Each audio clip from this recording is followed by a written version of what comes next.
महर्षि रमण से एक प्रश्न किया गया था, कर्म के बंधन से कैसे छुटकारा पाएं? कर्म के बंधन से कैसे छुटकारा पाएं? उनका उत्तर था, प्रयास एवं संकल्पों के अभाव में, प्रयास एवं संकल्पों के अभाव में कोई कर्म नहीं हो सकता। अतः संकल्प सबके साथ विद्यमान है। संकल्प दो प्रकार के हैं, एक बंधन हेतु, दूसरा मुक्ति हेतु। प्रथम प्रकार के कर्म त्यागने योग्य हैं तथा द्वितीय प्रकार के बढ़ाना आवश्यक है। पूर्वकृत कर्म के बिना कोई फल नहीं होता। पूर्व संकल्प के बिना कोई कर्म नहीं होता। जब तक कर्तापन का भाव है तब तक मुक्ति भी प्रयास का ही फल होगा। प्रश्न है, कर्म के बंधन से कैसे छुटकारा पाएं? हम सब जानते हैं, कर्म के बारे में निरंतर मन के अंदर विचार चलते रहते हैं। जितनी देर हम जागते हैं उतनी देर इस विचारधारा से हम मुक्त नहीं हो पाते। जब कर्म करने के बारे में विचार करते हैं तो फिर जो कुछ भी कर्म हमारी सामर्थ्य के अंदर हैं उनको करने की कोशिश भी करते हैं। और ये हम अच्छी तरह जानते हैं कि कर्म की प्लानिंग में और कर्म को करने में और उसकी फल की प्राप्ति में एक अनजानी बेचैनी हमारे मन में बनी रहती है। क्योंकि कर्म करने के लिए प्रयास करना पड़ता है, मेहनत करनी पड़ती है, और हर मनुष्य आराम चाहता है, कर्म करना नहीं चाहता दिल से। मजबूरी में इच्छा पूर्ति के लिए या कर्तव्य पूर्ति के लिए कर्म तो करना ही पड़ता है। कर्म करते हुए भी बेचैनी होती है, फिर निरंतर उसकी फल की बेचैनी मन में बनी रहती है कि कर्म कर तो रहा हूं, जैसा चाह रहा हूं वैसा कर्म हो पाएगा या नहीं, उसका परिणाम वैसा होगा या नहीं। जब मेरे मन का स्वरूप ही यही है, या यूं कहें कि मेरा स्वभाव ही यह है कि मैं जब तक होश में रहता हूं निरंतर कर्म करने के बारे में सोचता रहता हूं और उसके परिणाम के बारे में सोचता रहता हूं, यही मेरी बेचैनी का कारण है। और इसी बेचैनी को लेकर मैं संसार में जीता हूं। इसी को जो ये व्यक्ति पूछ रहा है प्रश्न महर्षि रमण से, यही बात उसके मन में है कि जब हमको कर्म से छुटकारा ही कोई नहीं है और हर कर्म और उसका फल मन को बेचैन करता है, तब इस कर्म बंधन से कैसे छुटकारा प्राप्त करें?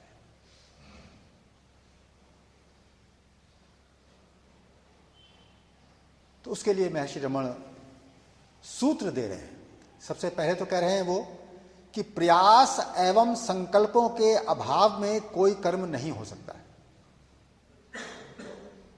इसका मतलब अपनी इच्छा पूर्ति के लिए प्रयास और उस प्रयास के कारण मन में संकल्पों का उठना और उन संकल्पों के अनुसार कर्म का होना, ये एक ऑटोमेटिक प्रक्रिया है, ये सबके साथ होती है। अतः संकल्प सबके साथ विद्यमान है। इसका मतलब जब मैं कर्म करता हूं या कर्म करने की इच्छा करता हूं तो मेरे मन में संकल्प निरंतर उठते ही रहते हैं। ये प्रक्रिया सबके मन के अंदर वो कहते हैं कि विद्यमान है। अब वो कह रहे हैं कि संकल्प दो प्रकार के हैं। पहला बंधन हेतु, दूसरा मुक्ति हेतु। और बंधन हेतु संकल्प कौन से हैं? संसार की जितनी भी इच्छाएं आपके मन में पल रही हैं, उनकी पूर्ति के लिए जो कुछ भी कर्म आप करते हो, ये सारा का सारा बंधन कर्म कहलाता है। और बंधन कर्म का परिणाम क्या होता है? याद रखिए, उसका परिणाम होता है मानसिक बेचैनी। चाहे आपके जितने व्यापारिक कर्म हो, नौकरी करने वाले कर्म हो, या गृहस्थी के पालन करने वाले कर्म हो, या अपनी शारीरिक देखभाल वाले कर्म हो, ये सब बंधन कर्म हैं। ये मनुष्य को हमेशा बेचैन रखते हैं। और दूसरे वो कह रहे हैं कि मुक्ति हेतु। आपके मन में ऐसे संकल्प भी उठते हैं जो इस बंधन को समझते हैं, इसलिए ऐसी प्रक्रिया के बारे में, ऐसे कर्मों के बारे में मन सोचता है जिससे ये मानसिक बेचैनी से मुक्ति मिल जाए। तो इसीलिए वो कह रहे हैं कि प्रथम प्रकार के कर्म त्याज्य हैं। जो बंधन कर्म हैं वो त्यागने योग्य हैं, और दूसरी प्रकार के बढ़ाना आवश्यक है। यदि किसी को शांति चाहिए या चैन चाहिए तो उसने मुक्ति वाले कर्म बढ़ाने होते हैं, और जो बंधन कर्म हैं उनके अंदर धीरे धीरे कमी करनी होती है। ये निरंतर प्रक्रिया है, ये कोई एक दिन में 2 दिन का काम नहीं है। पूरा जन्म आपका, पूरा जीवन का समय इसमें लग जाता है। इसीलिए वो आगे कहते हैं, पूर्वकृत कर्म के बिना कोई फल नहीं होता। जो भी फल आज आपके सामने है, उस फल के लिए आपने पहले कर्म जरूर किया होगा। कुछ कर्म तो ऐसे होते हैं, जैसे अभी मैंने खाना बनाया और भोजन मैं कर रहा हूं इस समय, तो भोजन जो है ये फल है और भोजन बनाना कर्म है। तो अभी बनाया, अभी मैं फल भोग रहा हूं।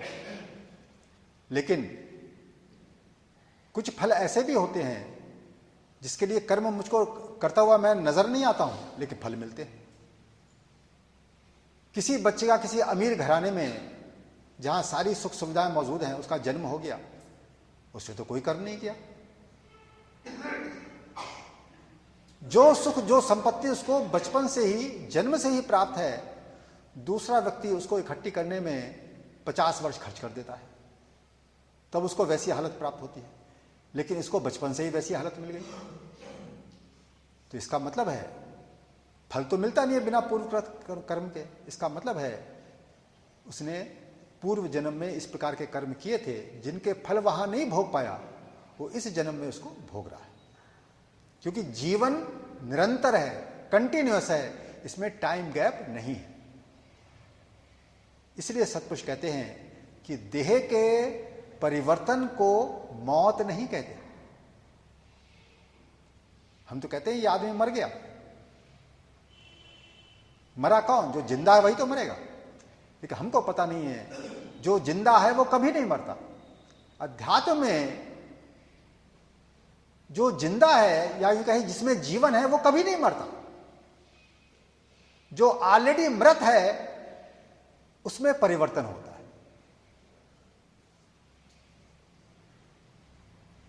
तो इसका मतलब हो गया कि जो जड़ देह है, इसको मैं अपना स्वरूप समझता रहा, इसलिए इसकी मृत्यु को मैं अपनी मृत्यु समझता रहा। लेकिन जिसने शास्त्रों के मर्म को समझा है, सही सत्संग का श्रवण किया है, जिसने गुरु पर विश्वास करके उसके वचनों पर विश्वास किया है, उसके आधार पर अपने संकल्पों को बदलने की कोशिश की है, बुद्धि के निश्चय को बदलने की कोशिश की है, उसका निर्णय यही होता है कि मेरी मृत्यु नहीं है।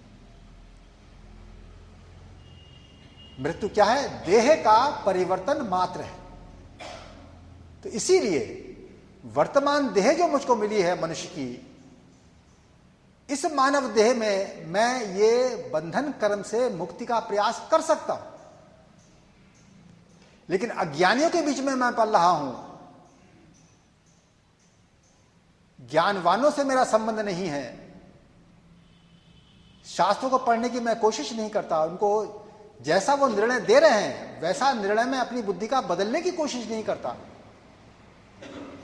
तो उसका परिणाम क्या निकलता है? मेरी सोच अज्ञानियों जैसी बनी रहती है। सत्पुरुष जैसी सोच हमारी बनाना चाहते हैं, वैसी सोच मेरी नहीं बनती। तो वो कहते हैं कि पूर्व संकल्प के बिना कोई कर्म नहीं होता। पहले तो कह रहे थे कि पूर्वकृत कर्म के बिना कोई फल नहीं होता, पूर्व संकल्प के बिना कोई कर्म नहीं होता। जब तक कर्तापन का भाव है तब तक मुक्ति भी प्रयास का ही फल होगा। मैं इस बात से इनकार नहीं कर सकता कि मेरे अंदर कर्तापन नहीं है। अभी मैं गुरु आज्ञा पालन करके 1 घंटा सुबह 1 घंटा सायकाल में सिमरन करने बैठ जाऊं, तो सिमरन करते हुए सबसे पहले तो संकल्प यही आएगा कि मेरे बिजनेस का क्या होगा। काश यदि सिमरन नहीं करता तो कितने ग्राहक मेरे पास आते, कितनी इनकम मेरी बढ़ती, कितना सुख मुझे मिलता। मन की आदत तो वैसी ही बनी हुई है, इसे वही चीजें वो याद करता है, उसी जीवन की वो आशा करता है। लेकिन यदि मैंने गुरु की बात पर ध्यान दिया होता तब ये चिंता मेरे अंदर नहीं होती। सबसे पहले तो गुरु यही सिखाता ना आपको, या यही सिखाता है ना कि तू जीव है, तू देह नहीं है। अध्यात्म विद्या का प्रारंभ ही यहां से होता है। तू जीव है, इस देह के साथ तू जी रहा है, और ये देह एक साधन है। तो सत्पुरुष के लिए देह किस कार्य का साधन है, किस कार्य को करने के लिए देह मिली है? तो सत्पुरुष तो साफ कह रहे हैं, मानुष जन्म सफल होवे जब प्रभु दाता चित आए, प्रभु के सिमरन कारणे ये दुर्लभ जीवन पाए। ये दुर्लभ मौका मिला है, दुर्लभ आयु मिली है इस देह के रूप में, जिसमें तूने इस कर्तापन के बंधन से मुक्त होना था। क्यों? क्योंकि कर्तापन जीव का स्वरूप नहीं है। जीव वास्तव में उसी प्रकार कर्तापन से रहित है जिस प्रकार ईश्वर कर्तापन से रहित है। लेकिन मन और देह के बंधन के कारण, मन और देह के मोह के कारण जीव अपने आप को कर्ता गलती से समझता है। इसीलिए वो कह रहे हैं कि जब तक कर्तापन का भाव है तब तक मुक्ति भी प्रयास का ही फल होगा। मैं ये नहीं कह सकता, संसार के कर्म तो जो स्वार्थ कर्म है उसको तो मैं बड़ी प्लानिंग से करता हूं, बड़ी चिंता करके करता हूं। अंदर भय रहता है यदि मैंने ठीक प्रकार से नहीं किए तो नुकसान हो जाएगा। और जब ईश्वरीय कर्म है जिसको मुक्ति या बंधन हेतु, बंधन से मुक्ति हेतु कर्म कहते हैं, उन कर्मों के बारे में मैं ये सोच लेता हूं मेरे भाग में होगा तो प्रभु करवा लेंगे, मेरे प्रारब्ध में होगा तो प्रभु करवा लेंगे। तुझको अभी ये अधिकार नहीं है। तुझको अधिकार यही दिया गया है कि तूने धीरे धीरे बंधन वाले कर्म या स्वार्थ कर्म कम करने हैं, और जो मुक्ति वाले कर्म है उसको धीरे धीरे तूने बढ़ाना है। इसमें तू यदि ये सोचेगा कि मेरे प्रारब्ध में जो होगा वो तो प्रभु करा ही लेंगे, तब तू गलती कर जाएगा। क्यों गलती कर जाएगा? क्योंकि स्वार्थ के बारे में तू ऐसा नहीं सोच रहा है। स्वार्थ के बारे में तो तू पूरी चिंता फिक्र कर रहा है, परमार्थ के बारे में तो लापरवाह हो रहा है। तो तेरे मन में ये जो द्वंद्व चल रहा है ये तेरी बेईमानी है। तू ईमानदारी से प्रयास नहीं कर रहा है।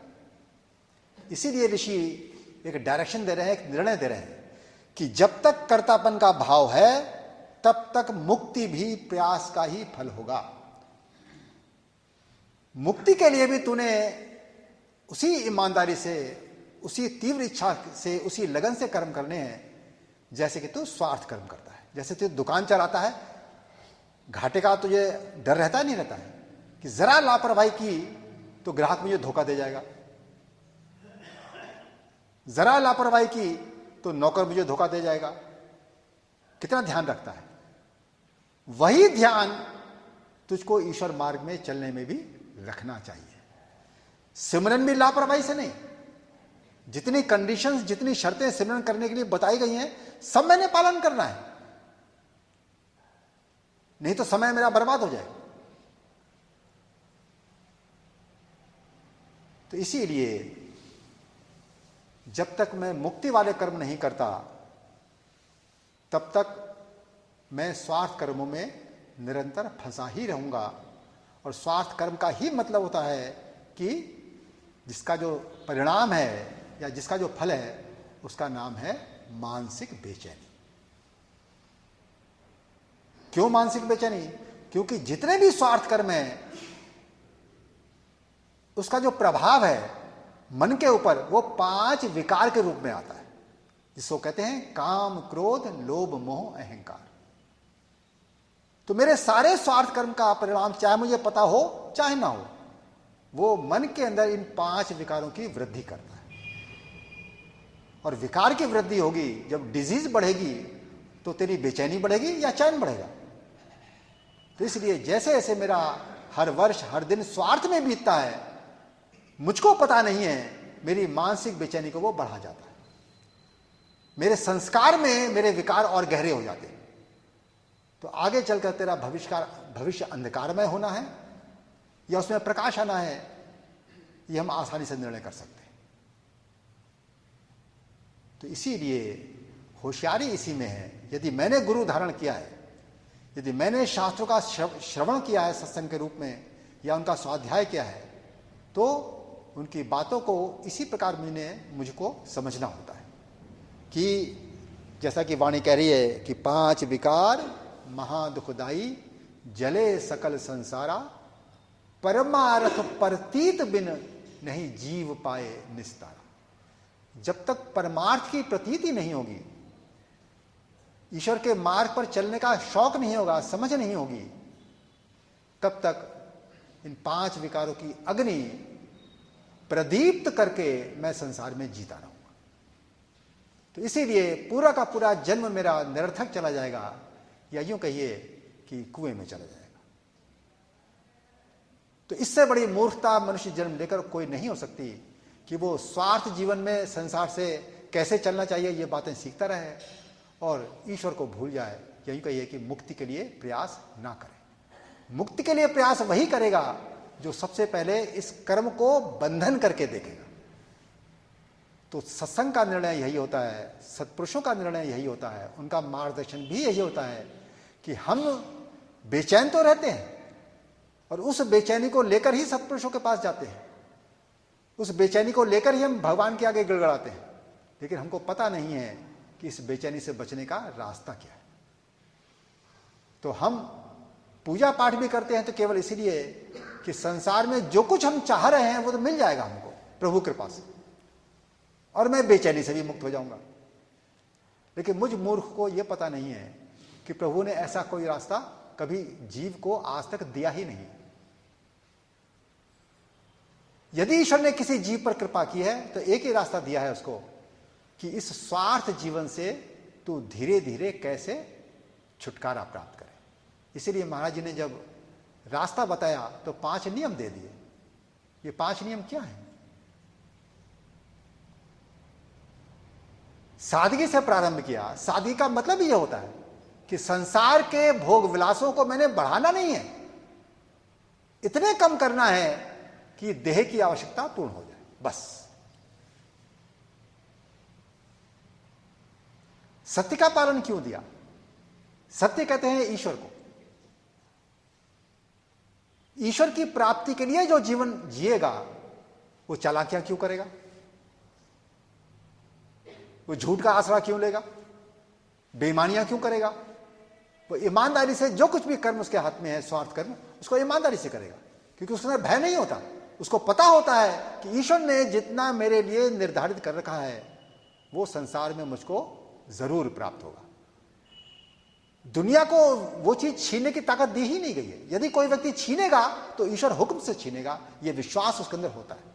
इसलिए वो सत्य का पालन करता है और एक सत्य अर्थात ईश्वर पर विश्वास करता है। और स्वार्थ कर्म के मुकाबले में गुरु कह रहा है कि तूने तन मन धन से सेवा करनी। तो तन मन धन अर्थात यही मेरी सामर्थ्य है। तो जो कुछ भी मेरी सामर्थ्य है उस सामर्थ्य के द्वारा मैं दूसरों का कष्ट कैसे निवारण कर सकता हूं, सामर्थ्य के अंदर, इस बारे में वो विचार करता है। और स्वार्थ के बारे में अंदर से निश्चिंत रहता है, क्योंकि जो मिलना है वो मिलकर रहेगा, दुनिया की कोई ताकत उसको बदल नहीं सकती। तो ईश्वर विश्वास के द्वारा उसने ये भाव बना रहता है कि यदि सोचना ही है तो मैं दूसरों के दुख को दूर करने के बारे में क्यों ना सोचूं निष्काम रूप से। उससे कोई फल की प्राप्ति ना रखूं मैं। फल की प्राप्ति तो एक ही है कि मेरे अंदर धीरे धीरे प्रभु का प्रेम और प्रभु का विश्वास बढ़ेगा।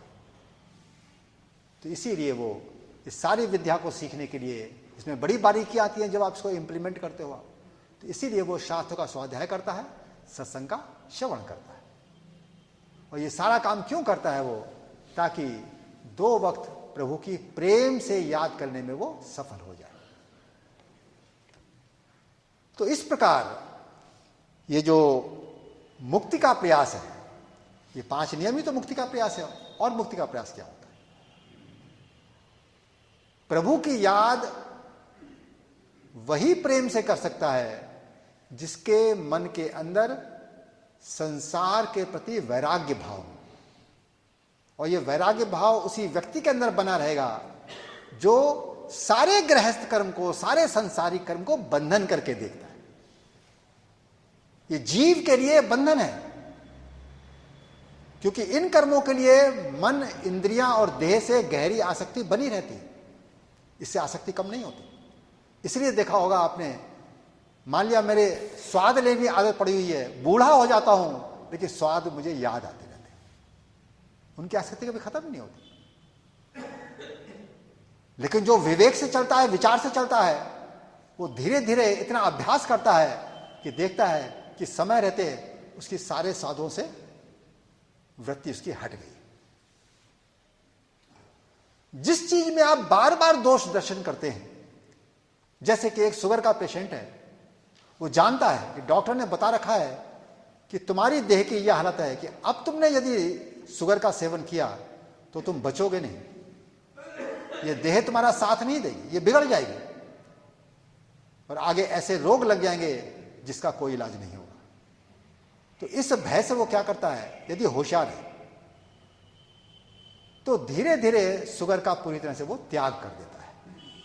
लेकिन जो गुलाम है जीव का, वो कहता है अभी तो इंसुलिन का इंजेक्शन लग सकता है, कोई बात नहीं है, शुगर खाता रहता है, इंसुलिन का इंजेक्शन लगाता रहता हूं।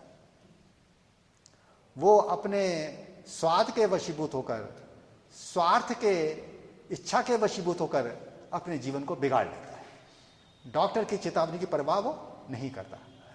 सब जानते हैं कि ऐसे लोग का क्या दुर्दशा आगे चलकर होती है। ये तो एक उदाहरण है, पूरा जीवन हमारा इसी प्रकार से बीतता है। तो जिसने इस बंधन को समझा है कि संसार का बंधन क्या है, वो मुक्ति के लिए जरूर प्रयास करता है। उसी वास्ते वो गुरु धारण करता है। केवल मुंह से कहते रहना कि महात्मा मंगतराम जी मेरे गुरु हैं या नानक मेरे गुरु हैं, ये मुंह से कहने से क्या फायदा होगा? अपनी करनी तो देखो, तुम्हारी करनी में स्वार्थ है या परमार्थ है? तुम स्वार्थ के लिए जी रहे हो या परमार्थ के लिए जी रहे हो? तो स्वार्थ जीवन जो है वो आपका मात्र कर्तव्य कर्म होता है कि गृहस्थ में रहते हुए, संसार में रहते हुए जो मेरे कर्तव्य बनते हैं उसको मैं उन कर्तव्यों को पूरा करता हूं, चाहे वो बच्चों का पालन हो, चाहे वो समाज का पालन हो। कर्तव्य भावना से करता हूं, वासना पूर्ति के लिए नहीं करता। उस वासना को मैं बंधन करके देखता हूं। इसलिए मेरा जो गृहस्थ जीवन है वो भी तपोयुक्त हो जाता है, तप युक्त हो जाता है। क्योंकि स्वार्थ से धीरे धीरे, वासना से धीरे धीरे मुक्ति का प्रयास करना, यही तो तप है। इसके लिए जो मैं कष्ट सहन करता हूं, इसी का नाम तप है। और फिर मेरा दिल से प्रयास क्या होता है? दिल से प्रयास यही होता है कि दूसरों के दुख को दूर करने की कोशिश करता हूं, सत्पुरुषों की बातों को पढ़ने की कोशिश करता हूं, सत्संग का श्रवण करने की कोशिश करता हूं और प्रभु की निरंतर याद करने की कोशिश करता हूं। इस प्रकार का जो मेरा ये प्रयास है, ये धीरे धीरे मन के अंदर वैराग्य भाव भी ला देता है और ईश्वर के प्रति दृढ़ विश्वास और प्रेम भी ला देता है। और जो कुछ भी देह करके, संसार करके जो चक्र कर्मों का चल रहा है, इसको मैं ईश्वर हुक्म में देखना शुरू कर देता हूं।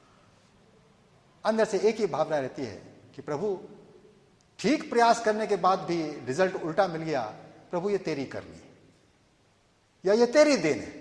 तो हर मामले में पहले मैं चिंताग्रस्त रहता था, अब निश्चिंत रहता हूं। क्यों निश्चिंत रहता हूं? क्योंकि मेरे मन में एक भाव निश्चित आ गया कि जो हो रहा है वो प्रभु हुक्म में हो रहा है। तो ये बात भक्तों के लिए, जिन्होंने इस बंधन कर्म से मुक्ति प्राप्त करनी है। इसीलिए ये सारे जो कर्म क्या हैं? ये निर्बंधन कर्म है। गुरुदेव के 5 नियम का पालन, ये निर्बंधन कर्म है। तो इन निर्बंधन कर्म को करते करते एक दिन मेरे जीवन में ऐसा आता है कि मन का स्वभाव ही ये बन जाता है कि मुझको निर्बंधन कर्म ही अच्छे लगते हैं, बंधन कर्म मुझको जहर समान प्रतीत होते हैं। इसलिए कर्तव्य बोध से मैं उनको करता तो हूं, लेकिन मेरा दिल उसमें नहीं लगता, मेरी वासना उसमें नहीं रहती। तो ऐसा प्रयास जब इस जीव का होता है तो एक दिन जीवन में जरूर ऐसा आ जाता है कि हर वक्त प्रभु की प्रेम से याद बनी रहती है। तो ऐसे जीव पर प्रभु की कृपा निश्चित रूप से होती है, कोई इसको रोक नहीं सकता। जिसका प्रभु से संबंध बन गया तो प्रभु क्या उसे अपना संबंध तोड़ देंगे? प्रभु तो अंतर्यामी है, निरंतर मेरे संग है।